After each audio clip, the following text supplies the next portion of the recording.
Hello there. So I've been messing around with wavetable synthesis for the last couple of days and wanted to share the results with you. I think I came up with something relatively interesting.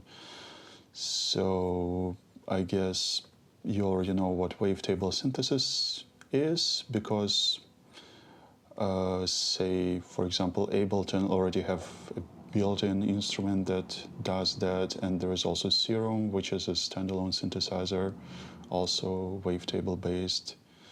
That is cool. And if you don't know, I'm going to pull out my Surge module. It's a wavetable oscillator in VCV Rack that I use relatively often, and the idea behind it is that whenever you make a digital oscillator, say if you want a sine wave, you don't want to calculate your sine wave with a trigonometric function for every sample because it's quite energy, like CPU consuming. Instead, you would normally calculate one cycle of your sine wave and save it into a table and then read it from a table with the frequency you need. And the wavetable oscillators take it a little further. Instead of one cycle of a wave, you have like longer samples and you can scroll through them. Here with the morph knob. So this is our normal sine wave. Let me check for a second if we're getting that. Yeah, we're getting that. I had some troubles recording. So now we can morph through the whole sample, and the timbre of our oscillator changes. And this is like a simple waveform, but this oscillator also has some samples of real instruments. Say we have a guitar here, and I mean, it doesn't sound like much here, but if you scroll through the whole sample with the right speed and then apply proper envelope to it, you will most likely end up with something that actually resembles the plucked guitar sound. Okay, so let's move to pure data. And we're going to clear the console, and create a new patch. So, as you know, the cool thing about pure data that, well, you can load files into objects called arrays in here, and then you can also edit those arrays by clicking and dragging on them. Let's make one. Yeah, it's going to be array 1. So if I go into performance mode, I can write my wave, and then I can just read it from the array with the tab read object. And the idea I had was that we don't necessarily have to load sound files into our arrays. We can load any files and say an image, and maybe use that for wavetable synthesis. So for starters, there are obviously objects like sound filer, or you can use array define or text define, and you can use read with both array define and text define, and they would read either a text file or an audio file in case of sound filer. But then loading an image, for example, is not as straightforward. You will need another object for that, and it's going to be file handle object, and it basically loads a file as a list of bytes, and it works similarly to read sound file object, which means we have to first open a file, and then we have to tell it either position from which to read or like how many bytes at a time we need it to read. So in order to load the file, we're going to use open panel, which is going to open a pop-up menu here, which is basically our finder, and I'm going to pick up a screenshot from my desktop, and I think it should be loaded into the file object now. So now if we add print and send message 1, which is telling the file handle object to read 1 byte starting at the beginning, it outputs bytes. Then we can also do things like seek,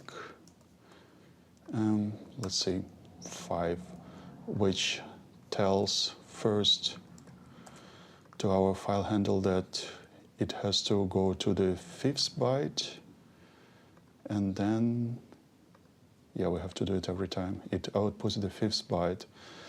And as you have noticed, we have numbers here. The range of these numbers are between 0 and 255. That is because 1 byte consists of 8 bits, and 8 bits can encode any number between 0 and 2 to the power of 8, which is 256. And whatever we load into the file handle object is automatically interpreted as the list of these numbers. And yeah, the other thing, we don't have to read 1 byte at a time. We can, like, say we want 2024 bytes as a list. So here's our list. So that means we can output the whole file into a buffer. We're going to leave this array 1 for a moment here, and I'm going to create array define buffer. Then I'm going to delete this seek, we don't really need it. I'm going to add a trigger object, trigger any bang. So we will need the bang later. Then we need another file object. It's going to be file size, because we want to output the entirety of our file we're loading. I'm gonna add a number box, and then before writing into our buffer, we need to make it the right size. So we're going to add another message. It's going to be buff resize, and a variable that is going to be substituted by the size of our file here. And yeah, we put array set because it sets array from lists. And then, yeah, apparently we need to close the previous file before opening the new one.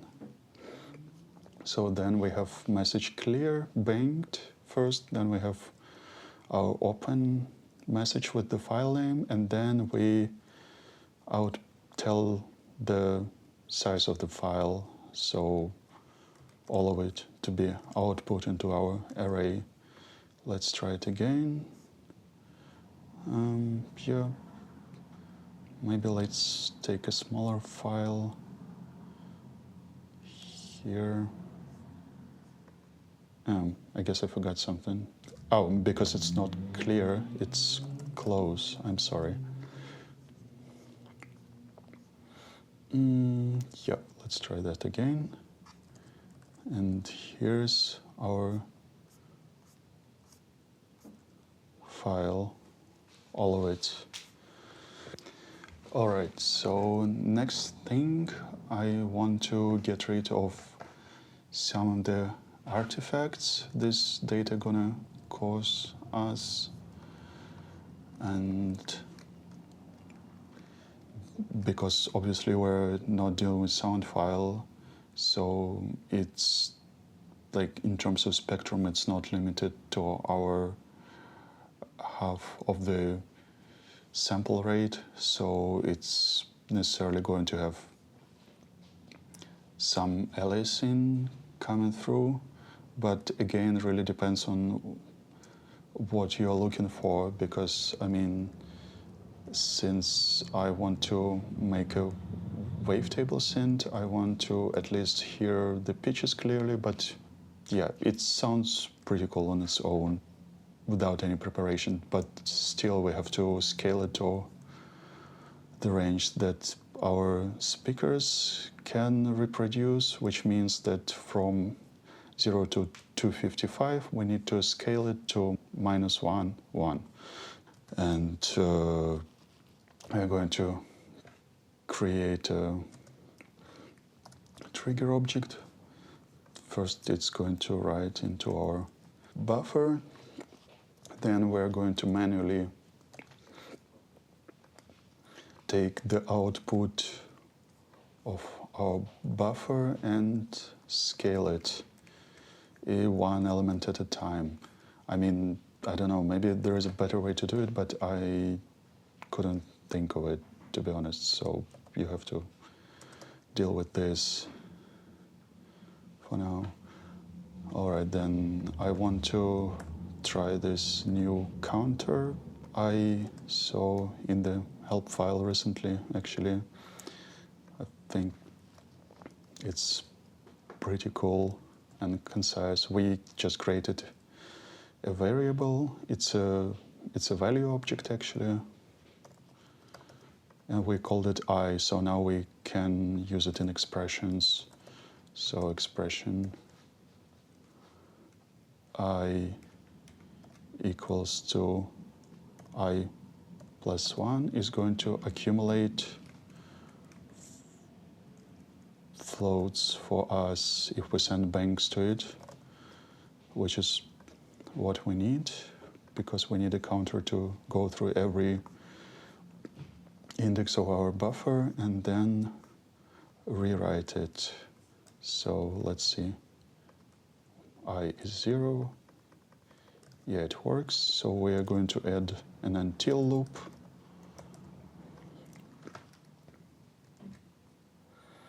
Which basically outputs banks. The number of banks it outputs equals to the float you send into its left inlet. So yeah, then we have to read from the buffer. Well, first we have to create another trigger object, then tab read, buff. Then it's going to be written in our array. Eventually, array 1. And now we do the math on it. So mainly we need to divide it by 255. That lands us in the range of 0 to 1. Then we subtract 0.5 and then we multiply by 2. This should scale it to the range of -1, 1. And the last thing I would like to add, I want a little filter, again, since we're dealing with really sharp random signal, which is not band limited by our sample rate. Yeah, again, I want to add a filter. And if you have an else library, you can just use an moving average filter. Here it takes an average of the last n values you put through the left inlet.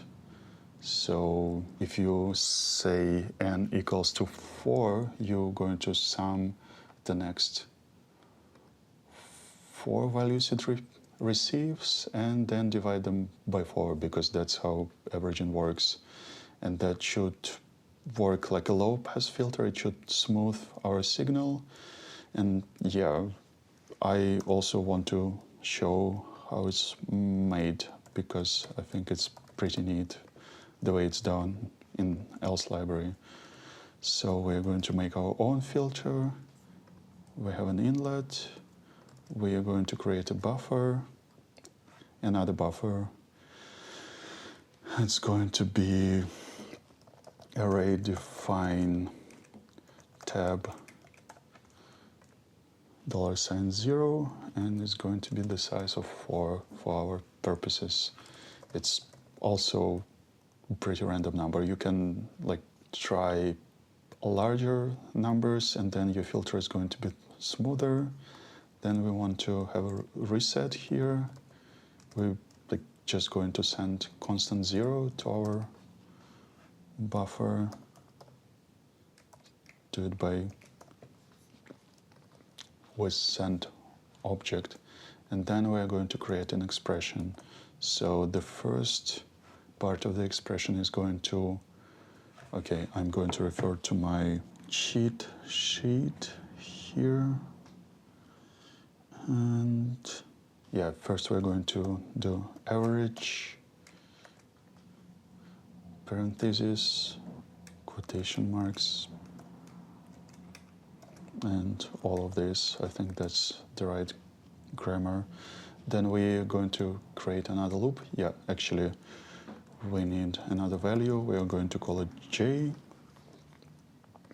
Then we're adding another counter, which is going to scroll through 4 indices of our table, and we're going to make it j equals to j plus 1, but we only want it to go through numbers 0 to 3. So we're going to add modulo 4 in here. Like, let's test it. It should output numbers between 0 and 3 if we bang it. Yeah, so it works. This browses through our array every time we send something through the inlet, and now we have to set the value for each entry we choose. So we're going to do it by tab 4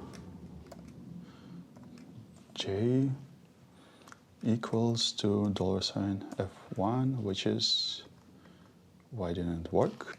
Ah, yeah, because the brackets are wrong. It has to be square brackets.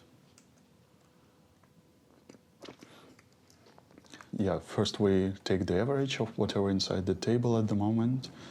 Then we add 1 to our index, and then we put our index in this expression and say that this index equals to our input. Let's test it. So let's say we put in 1 into our table. We have 0, 0, 0, 1 in our table, and then we divide it by 4. It makes 0.25. Say we add another 3, which is here, and now then we divide it by 4, it's 1.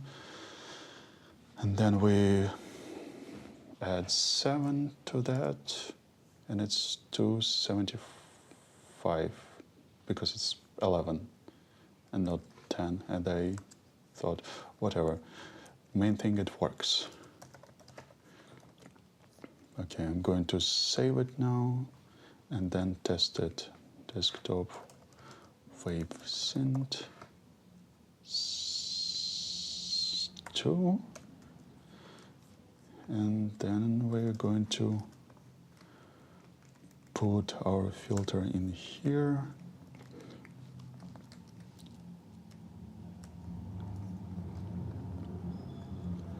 Make sure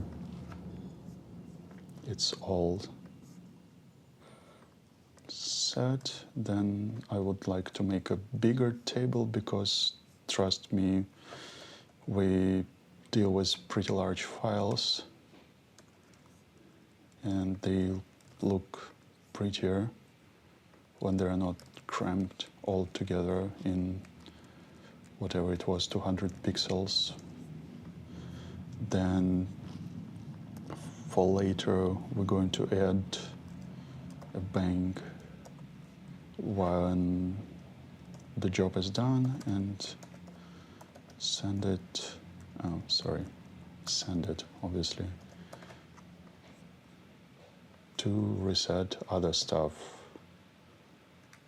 It will be helpful later. Oh yeah, and the other thing, we also have to resize our array to fit all the bytes we have. So it's array 1 resize.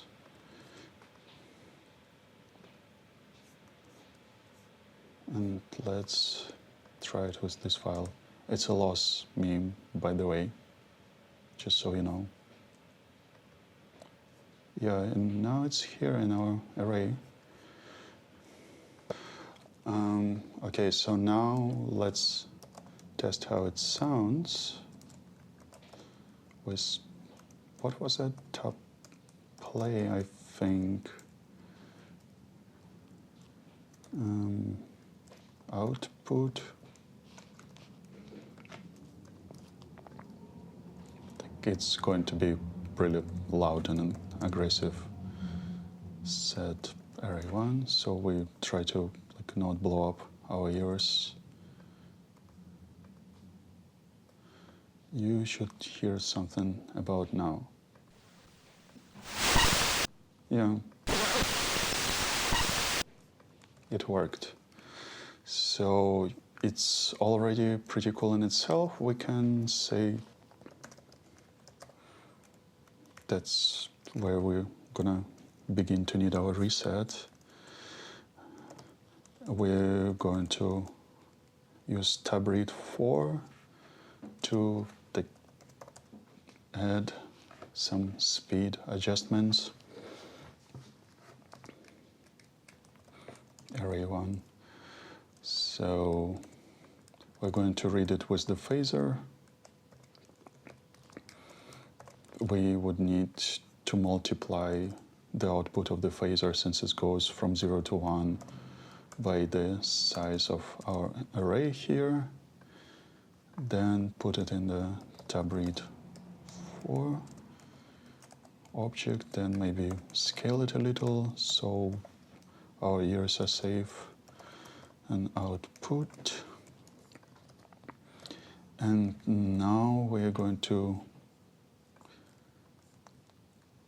add some stuff to that. So first we have to get this into milliseconds. I'm not sure how much this part actually makes sense, since the file in our buffer doesn't have anything to do with the sampling rate. So, but normally if we read something from an array, we divide it by our sampling rate to turn it into milliseconds, and then phaser object receives hertz as an input, so we have to additionally have 1000 divided by our array length, basically. And now we're going to add another expression. Just trust me on that. Let's say power multiplied by our frequency. slider divided by 127, some line object here. Sorry.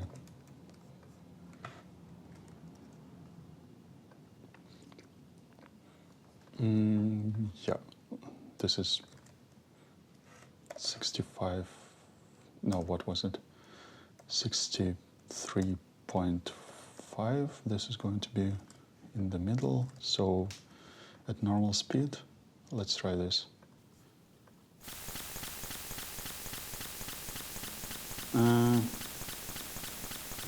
Oh yeah, I know.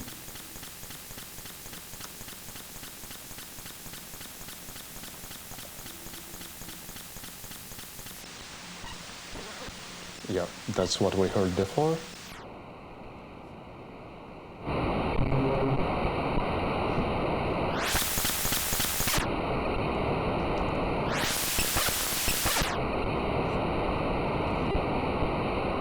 So now this is already kind of cool.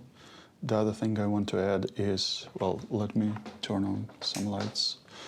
The other thing I wanted to add is this really cool GUI hack that you're gonna enjoy.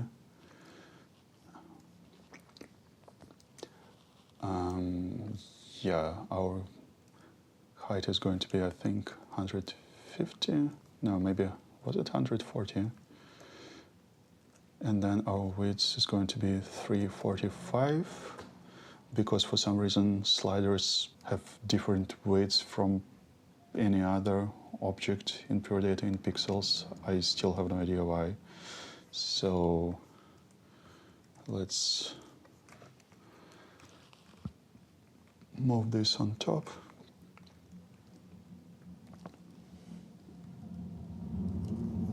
And I destroyed our array.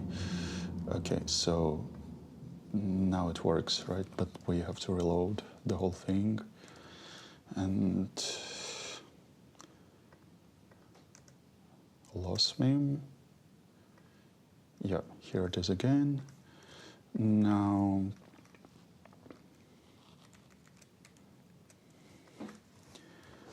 we're going to add a bang object which outputs a bang every DSP cycle, but for some reason it doesn't when you load it, but now it does. This is our snapshot, which is going to take snapshots of our phaser object, and I'm going to multiply it by 127 and send into scrub in. Now we going to, so it has receive symbol message.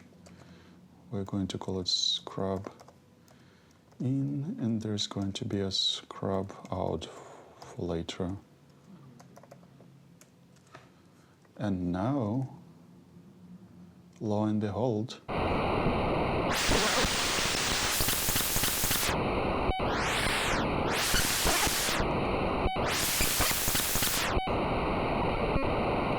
we have a pretty cool position tracking here. Okay, so I'm going to disconnect it. It doesn't disconnect, okay. And hide all of this into our subpatch. Okay, so let's create a new subpatch, call it Wavetable. And yeah, essentially I'm just going to recreate the patch that you can find in the tutorial that is saved in the folder with else library. Like, this is my externals, this is our else library, and here's live electronics tutorial, which is like really cool. I suggest you check it out if you still didn't. Okay, I guess we need a couple of things.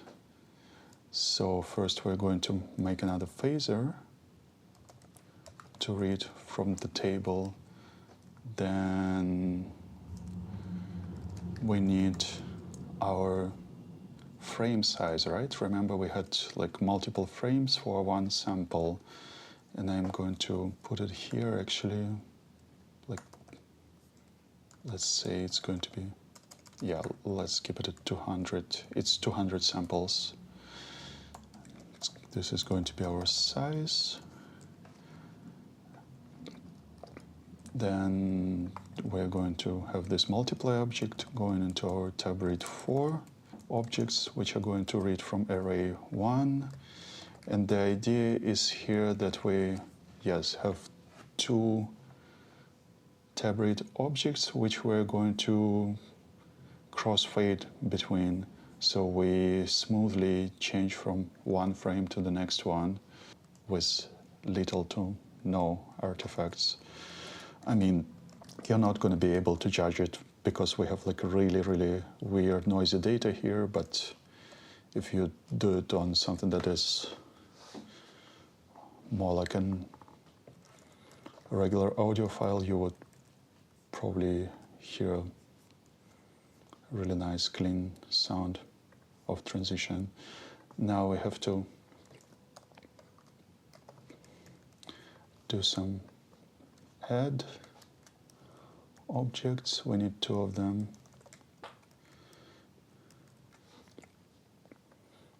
Then this is going to receive our size. Let's add a line object just in case. The next thing is to create our crossfade, which I'm going to do like this. And yeah, if you don't trust me, I can demonstrate you with our snapshot. Here what actually is going on. So slider 127, some line. Oh, sorry, I'm clumsy. So now, yeah, that's how it's supposed to work. We're going to keep our snapshots for a moment and then add more stuff to that. So the next thing we need to calculate the number of frames we have based on our current frame size, which is going to be array size for array 1 divided by our size. And yeah, since it's a cold inlet, we're going to add a trigger bank float to it. So whenever we change the size, it recalculates the number of frames. We're also going to add a reset, receive reset here. So it keeps up with the size of our current file we load into the buffer. And then the next thing is we need to make sure we have a whole number of frames, because obviously you cannot have any decimal points there. So we use the integer object, and now let's see. So the size here, and apparently for the file of this size we have 467 frames.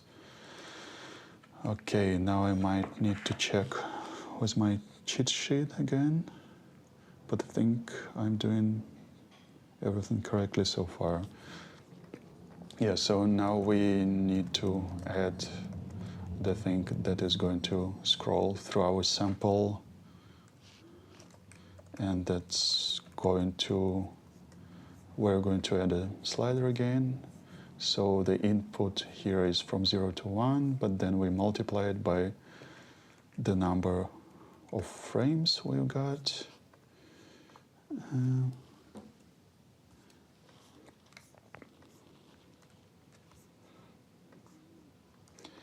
And yeah, then next thing we have to make sure our position gets the the integer number of frames, and the crossfade gets the leftover from subtraction. So obviously, if we have a slider here, it goes from 0 to 127 now.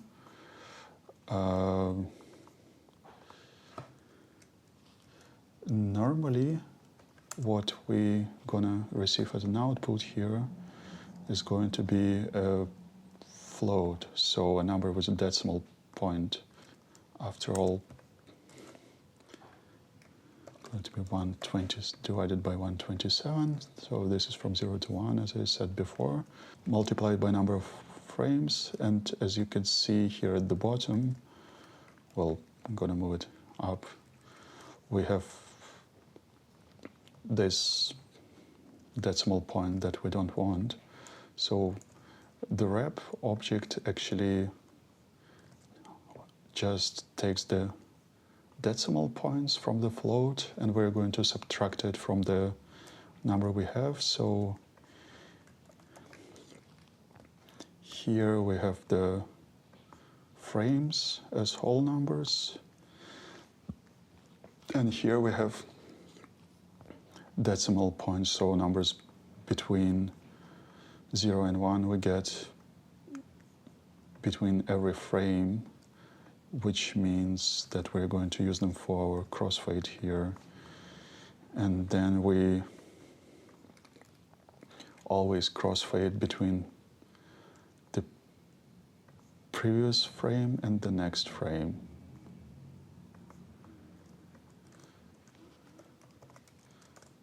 So the right tab read will be reading one frame later than the left tab read.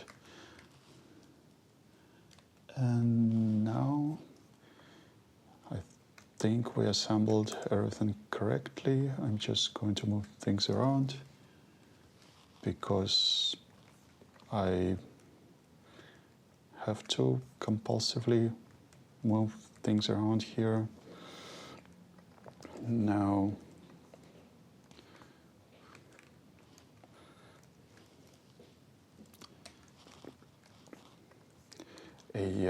let's make another inlet and add media to frequency conversion here.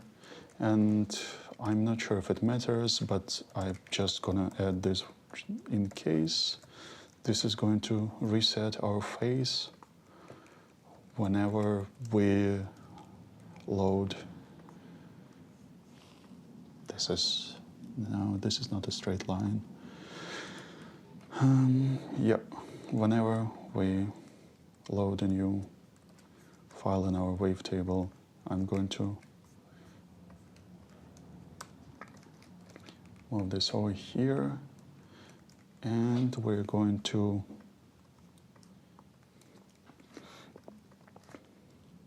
receive the scrub out, and then again divided by 127, which I keep forgetting. All right, let's say our MIDI note is going to be a pretty low C, and we do the output. Now it should sound all right. Yeah, it is a scrub. Yeah, this is our position, and this is our pitch.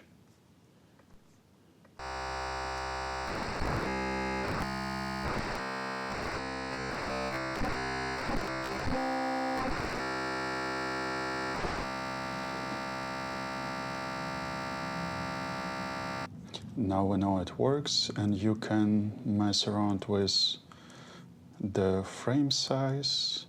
You can make it really small, then it kind of makes the sound more clean.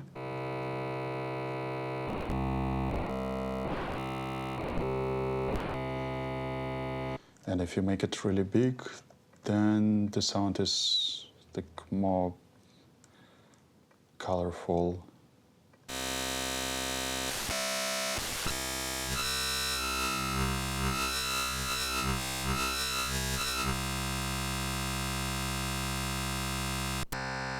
I would go with 200 for now. Now, let's turn it into a synth that we can play with. We're gonna add an envelope, like a really simple one.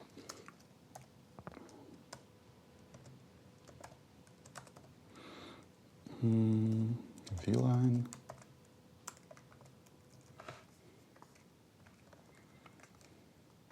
And release.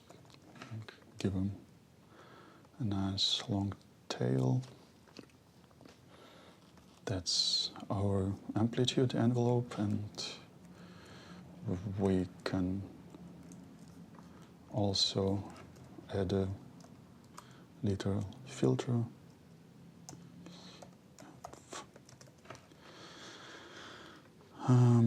I don't know, let's say 3000,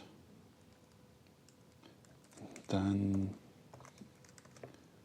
300. This is our frequency range. Then output. Yeah, now I'm going to make sure my MIDI device is connected.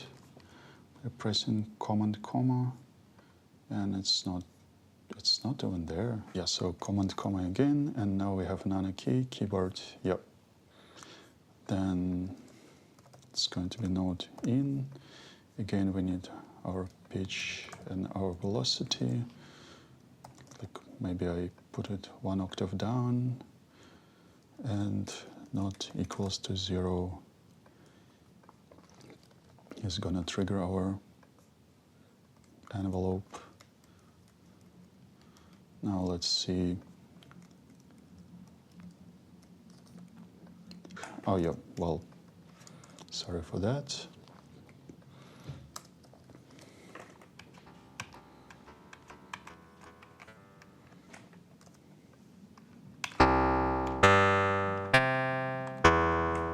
And then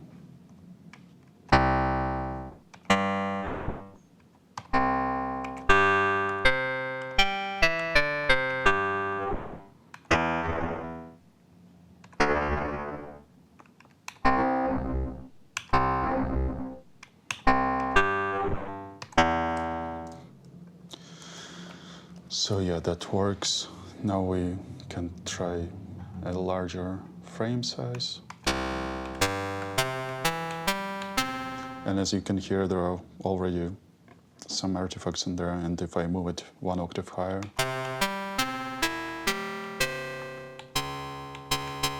it gets like stronger and stronger. That was the reason for that filter we used in the beginning. Okay, so this is our basic synth. What else can I say? Yeah, if I had a mode wheel on my controller, I would make it like scrub through the whole file. But I don't have a mode wheel on this one, So instead, yeah, let's do something weird. It's going to be a brown noise generator from the else library again. So here it is. I would say this is going to be something like this. We're going to scale it to our range here. So now it's going to be between 0 and 1. And now we're going to multiply it by 127. Then we're going to use the bang object again with a snapshot object.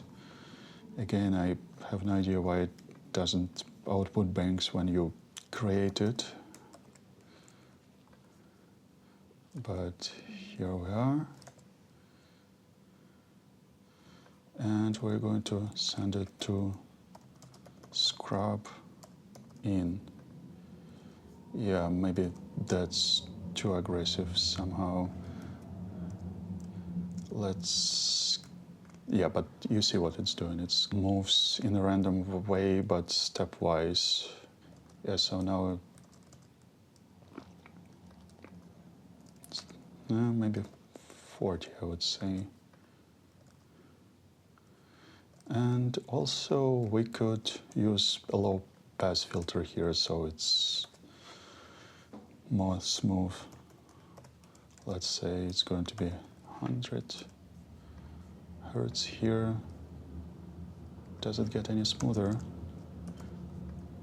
Yeah, see, now it's kind of smoother. Well, let's keep it at 30 maybe. Anyway, so now we're going to have this really weird texture.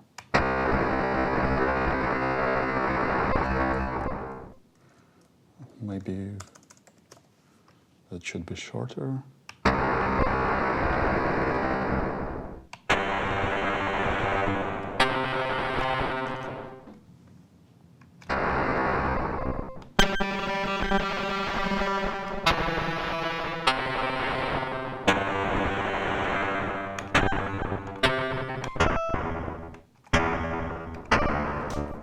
Yeah, fun.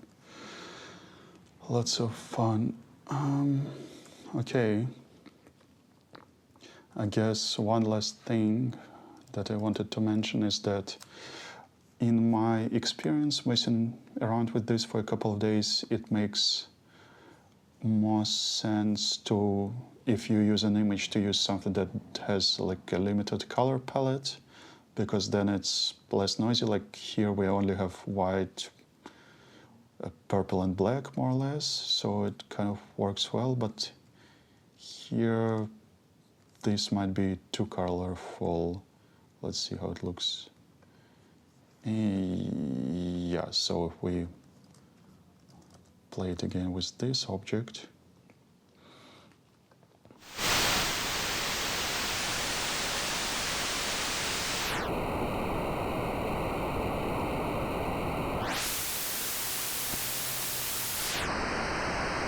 it just sounds like white noise. But if you actually, yeah, I liked using text files or like spreadsheets. They work pretty well. They get a very interesting spectrum. So yeah, this we're gonna play again.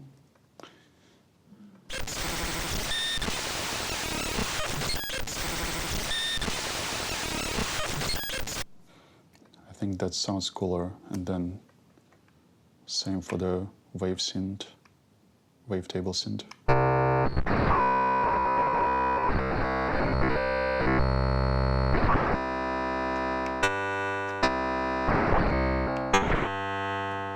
So the data is somehow less noisy. Yeah, I think that's all I wanted to show you. Hope it was interesting. Yeah, see you next time, I guess.